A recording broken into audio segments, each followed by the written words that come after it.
Hey everyone, Glenn Sanford here, and this is another episode of the Expansion Podcast. And today I'm excited to talk with Marek Davis. He's a three-time icon out of Pocatello, Idaho. Welcome. Hey, Marek. Hey, how are you? Good. So now you're three-time icon. You've been in the business, I think, 6 years or so. Yep. Production last year was pretty off the chain, if I say so myself.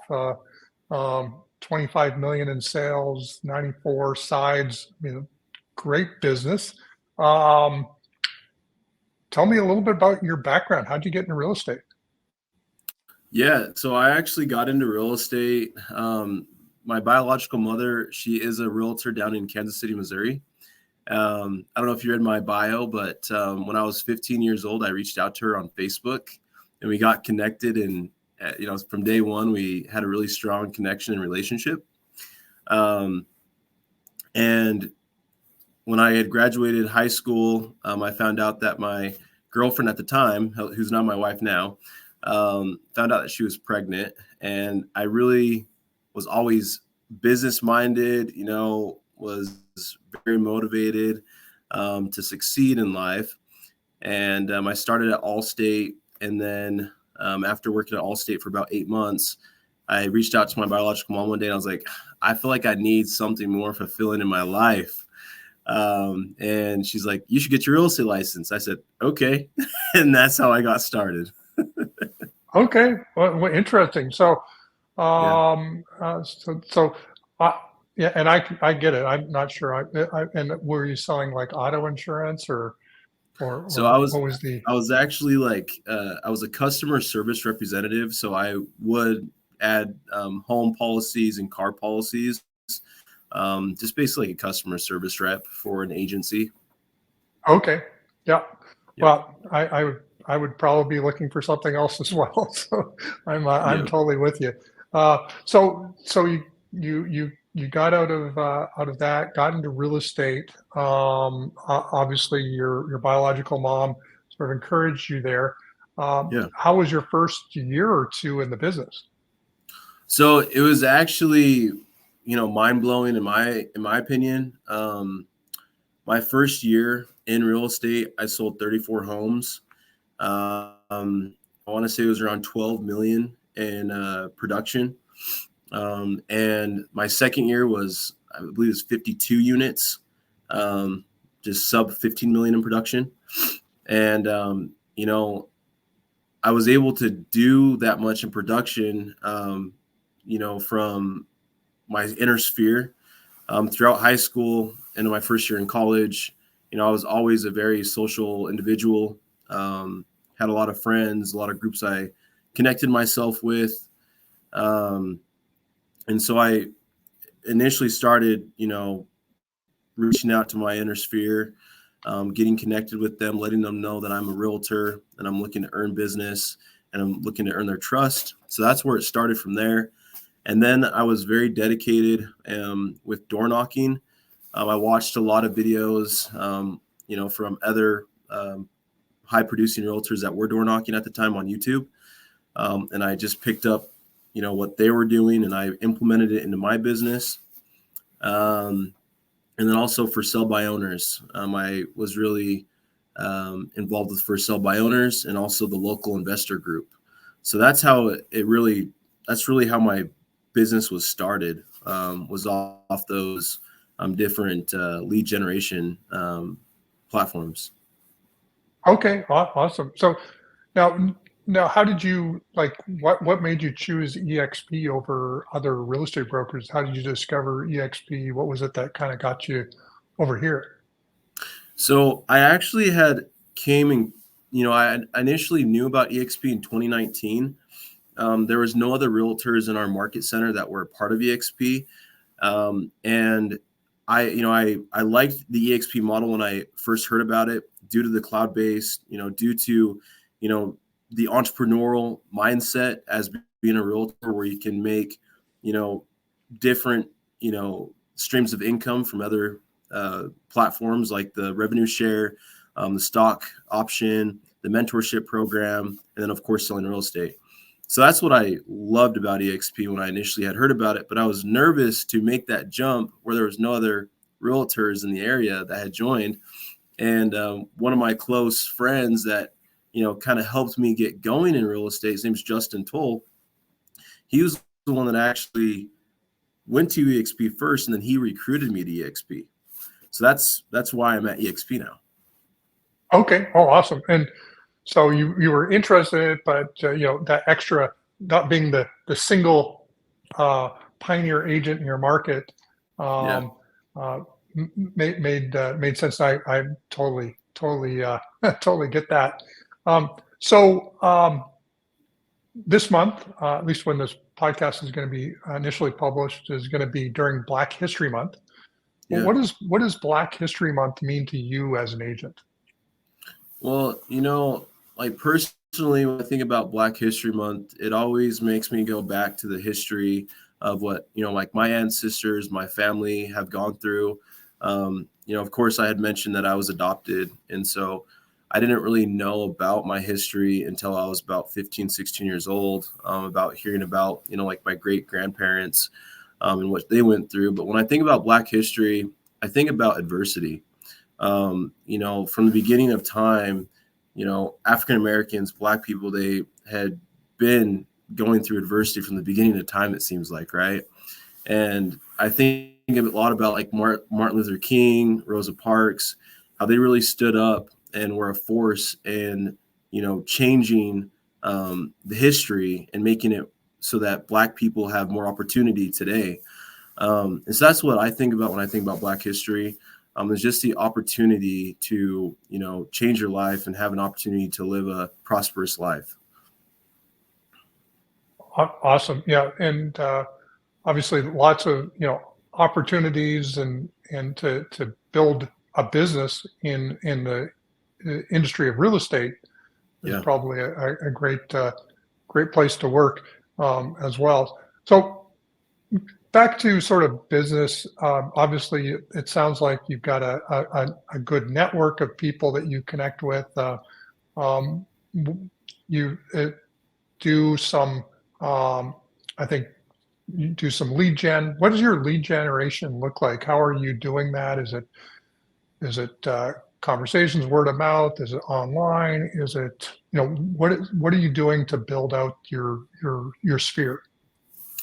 Yeah, so it's actually, so as far as lead generation goes for me, um, I'm definitely reaching out to my inner sphere on a consistent basis. But how I'm actually staying connected with them, so I'm not having to text them or call them, every week or every month. I have all of my previous clients set up in my KV core system. And so I send out newsletters. I send out, local, local highlighted restaurants that I like to eat at with videos of me eating. I send out postcards. That's how I'm really staying engaged with my sphere is through my KV core system and my automation. Like today, right before I hopped on the call about an hour ago, actually, one of my clients that I sold the house about in 2020, he reached out to me and he got one of my postcards because I sent it to the neighborhood, and he said, "Hey, I'm actually thinking about selling my house, Marek. What do you think I could sell it for?" And so, postcards, just staying engaged on social media, that's a huge part. I post a lot on social media, and then just making sure that I'm, staying connected with my KV core systems, make sure that they're getting the value and the education of what's going on in the market is how I'm continuing to get my repeat business and get referrals. Awesome. So, would you call yourself a KV Core power user, or are you using or just the basic functions? How do you see your use of KV Core? So I would say that I am a power user, and I can't take all the credit. I have a marketing manager who I've known since we were kids that runs everything for me. But he has enhanced my KV core system from what it was to what it is now. So what has been your, like, if you think about some of your, tips and tricks relative to using KV Core, Yeah. What have been some of the ones that have made the biggest impact in your business? I feel like the automation text messages that go out to people as they look at listings, it's very simple. As soon as someone looks at a listing, within 5 minutes they get a text message. It says, "Hey, this is Marek Davis with eXp Realty. I noticed you were looking at 123 Main. Do you have any questions, or do you have any time that you'd like to, look at the property sometime this week?" And then from there, I'll call them right away, or I'll call them after the text goes out to see if they got my message. And so, of course, the power's in the follow up. So if people are not responding, or if they're opening the text or the email, they're not responding, I call them. So that's one thing that I could, say. Um, I think the other thing too would be just the fact that with KV Core, um, you can add tasks, which is very helpful for me. I use that a lot. So, like for instance, I had another gentleman inquire about a property, and I reached out to him, and he said him and his wife aren't looking to buy right now. I asked him if I could set him up on an email campaign of listings in their search criteria, which I got that set up for right away. But then I asked him, I said, when would be a good time for me to follow up with you? When are you going to be ready? And he said, probably around the first part of April. So I went to my tasks. I had the task in there to reach out to him so that I'm, staying, engaged with him so I don't lose him as a potential customer. And I have tasks every single day when I go into my office. I look at my KV Core system. I look at all my tasks. I reach out. I follow up. I text. I call. I'm doing that on a consistent daily basis. Awesome. And now I've been an active agent, but I built a fairly significant personal practice. A number of years ago, I was doing a lot of automation, a lot of tasks, and a lot of those types of things. Obviously, phone calls and tasks can sometimes get a little overwhelming, even from automation. How do you, Yeah. are you like, how good are you at staying on top of that? And if you aren't on top of it, how do you then get back on top of it? So how I'm staying on top of it, I have a really good routine. Even if I'm out showing houses, like for instance, today I have to go show houses in a couple hours. I'm still making time to do the tasks that I need to do. If I'm ever too busy and I can't get to that customer or that client, I have really good referral partners in my area that I feel comfortable and trusting in sending a buyer or a seller to. So I've realized that you can't help everybody when you're selling, close to 100 properties a year. So I really leverage my business. So if I have a buyer that wants to go look at properties, I'm sending an agent to go look at properties with them. I'm really, using my resources around me to grow and build my business right now. Awesome. And have you leveraged that business to build like the rev share side of your business as well? Um, yes and no. I haven't really gone too deep into my rev share business yet. But I do have a few agents in my downline that do help me out pretty consistently. So yeah, yes, I am. I am using I'm using that as a tool to build my rev share business. Okay, awesome. No, I mean, and I mentioned that partially because I was with, I think you were with KW before as well, but Yeah. I built a very large business, and I used the business to actually help me build, my profit share organization, which is not obviously unlike a rev share organization. Mm-hmm. So it over 3 years, I ended up with just under 200 agents in that using the lead gen side. So just thinking about it from that perspective, and just more curious. Can I ask Um, you a question? for sure. Yeah. So how were you able to use your lead gen business to grow your profit sharing business when you're at Keller Williams? Yeah, I mean, basically I would run at the time. I was using primarily Craigslist Okay. because that was the tool at the time. But I literally said, "Hey, I've got more business that I can handle. Are you looking to make a change in your real estate career or whatever?" And Uh-huh. let me. And so I used basically online sources. Now, of course, that was pre-social media, but now Yeah. I would do it with social media. I would just say, "Hey, I've got more business than I can handle, and are you interested in working with me? Building up your practice, what have you." And Okay. so that became kind of the thing. And then I leveraged what we were doing into multiple markets around the country, which obviously we've got agents doing that even with EXP today. But Oh yeah. turning that into another tool because at the time, I mean, I don't want to get on it, but at the time, that was my retirement strategy. I'm going, hey, I'm not sure how long I'm going to sell real estate, but let's just say Hmm. it's 10 years. At the end of 10 years, I would love to have enough passive income coming in that I no longer need to sell real estate. So that was kind of my mission. It just Okay. turned out that the agents I had weren't profitable real estate offices, um, and so the profit share didn't end up being what it looked like on the recruiting brochure. So.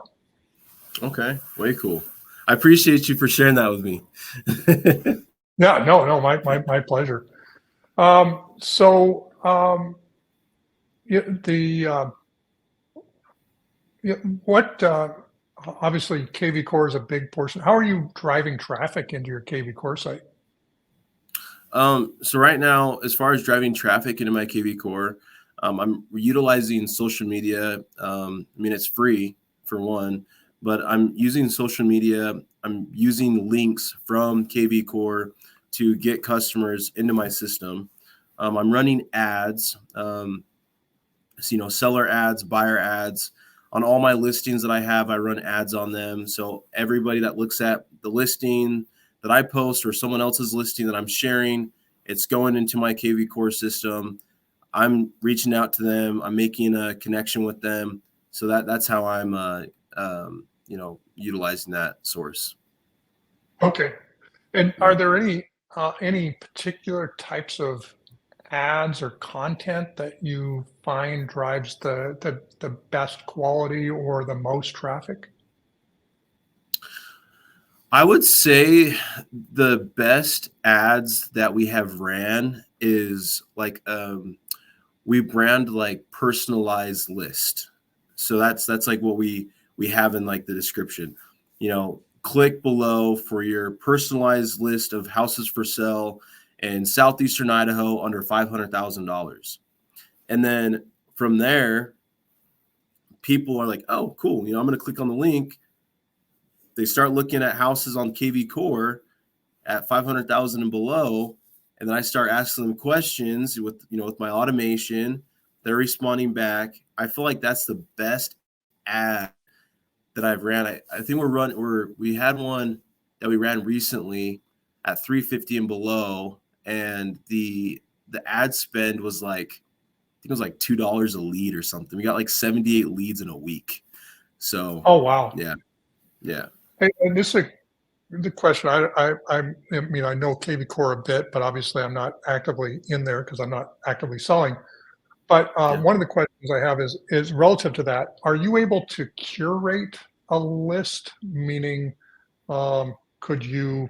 I mean, I'm just thinking about a call to action where it's like you say, like uh, uh, maybe it's something to the effect of this is Merrick's top um, Yep. homes that I've found online that I think are worth pursuing. Like, are you able to sort of curate in KV Core, or is it more just set up a search and that's what you send out?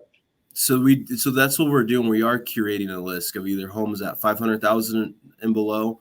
We're actually about to launch another list or another ad sometime this week of my listings that are under 600,000. So it's going to say my favorite properties for sale under $600,000 in southeastern Idaho, and then of course they'll click the link and they'll see my 4 listings that are all below $600,000 right now. Oh, awesome. And those are ones that you've personally selected as being worth reviewing from at a consumer level. Yeah, and I guess maybe I should have maybe rewound a little bit, because I don't know. I know that I can do that with my listings as far as like hand selecting just like a couple. That's like a carousel ad. If you know what a carousel ad is where there's like 5 listings. Like as you're looking through Facebook, you see like a sponsored ad and there's like 5 properties that you can swipe through. So we have done that too. And that's probably more of the curated list that you're asking about. Yeah, I think I'm more. Yeah, I'm thinking. I'm just putting my internet marketing hat on and also my consumer hat on, Yeah. and I'm thinking about the idea. And obviously, the headline works, which is your favorite listings under 600,000. Yeah. That makes sense. But if I'm as a consumer going, hey, I'm watching an ad and saying, hey, this is whoever, this is America, or this is Glenn Sanford. I've been, as you know, I'm a real estate professional here in the local market, and one of the things I'm doing is constantly looking through the MLS. And right now, I have 5 properties that I think are the best properties that currently are on the market, and I'd love to send that to you. And then sort of that creates the call to action. Yeah. That would be something that would appeal to me as a consumer. It's like, oh man, he's actually curated this as the 5 best Yeah. properties that currently on the market. That would be something that would pull me in. So that's what I was kind of curious about. So I will try that and I will let you know. Okay, awesome. No, anyway, but it sounds like it's like really close to if what you're already doing. And of course, Yeah. I always got the entrepreneur hat on, so I can't stop myself from thinking about what would I do if I was you. Well, and I haven't thought about that from that standpoint. So I'm glad that you planted that seed in my brain to now implement my business to see how that works. So I'm actually excited. I'm going to use that now. I'm going to Okay, try it. awesome. Good stuff.